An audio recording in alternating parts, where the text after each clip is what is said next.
ইরানের নতুন খামেনির নির্দেশে দিন দিন আরো কঠিন রূপ দেখাচ্ছে বিপ্লবী গার্ড বাহিনী। ট্রাম্পের যুদ্ধবিরতির প্রস্তাব নাকচ করে দিয়ে ইরান ঘোষণা দিয়েছে যে তারা এখন থেকে 1 টনের নিচে কোনো ক্ষেপণাস্ত্র ছুড়বে না।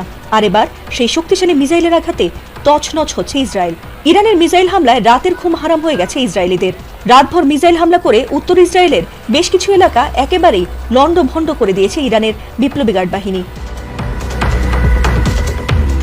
ইরানের শক্তিশালী ক্ষেপণাস্ত্র হামলায় ইতোমধ্যেই ইসরায়েলের আয়রন ডোম, ডেভিড স্লিং সহ প্রধান আকাশ প্রতিরক্ষা ব্যবস্থা ধ্বংস হয়ে গেছে।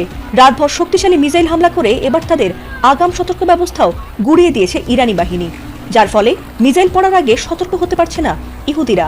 এবার নতুন করে ক্ষেপণাস্ত্র হামলা চালিয়েছে ইরান, আর সেই হামলায় তছনছ হয়ে গেছে ইসরায়েলের উত্তরাঞ্চল। সেখানকার ঘরবাড়ি ধ্বংস হয়ে গেছে, আর বেড়েই চলেছে হতাহতের সংখ্যা। ইসরায়েলের ফায়ার অ্যান্ড রেস্কিউ বিভাগ বিষয়টি নিশ্চিত করে জানিয়েছে, উত্তরাঞ্চলীয় শহর জার্জিরের একটি স্থাপনায় সরাসরি ইরানের ক্ষেপণাস্ত্র আঘাত এনেছে। এতে বেশ কিছু বাড়িঘর ক্ষতিগ্রস্ত হয়েছে। এর ফলে ঘটনাস্থলে আগুন লেগে যায়। ইসরায়েলের জরুরি সেবা সংস্থা জানিয়েছে মোট 58 জনকে তারা চিকিৎসা সেবা দিয়েছেন। এছাড়াও ইসরায়েলের ফায়ার অ্যান্ড রেস্কিউ বিভাগের প্রকাশিত ছবি ও ভিডিওতে দেখা গেছে হামলায় একটি ভবন মারাত্মকভাবে ক্ষতিগ্রস্ত হয়েছে, আর রাস্তায় দুমড়ে মুচড়ে যাওয়া গাড়ি ও ধ্বংসাবশেষ ছড়িয়ে ছিটিয়ে পড়ে আছে।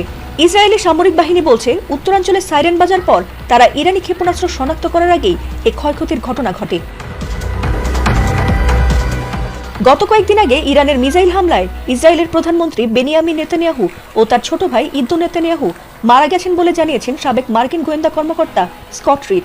যদিও সেটিকে গুজব বলে উড়িয়ে দিয়েছে ইসরায়েল, তবে এখনো পর্যন্ত উপযুক্ত প্রমাণ হাজির করতে পারেনি দেশটি।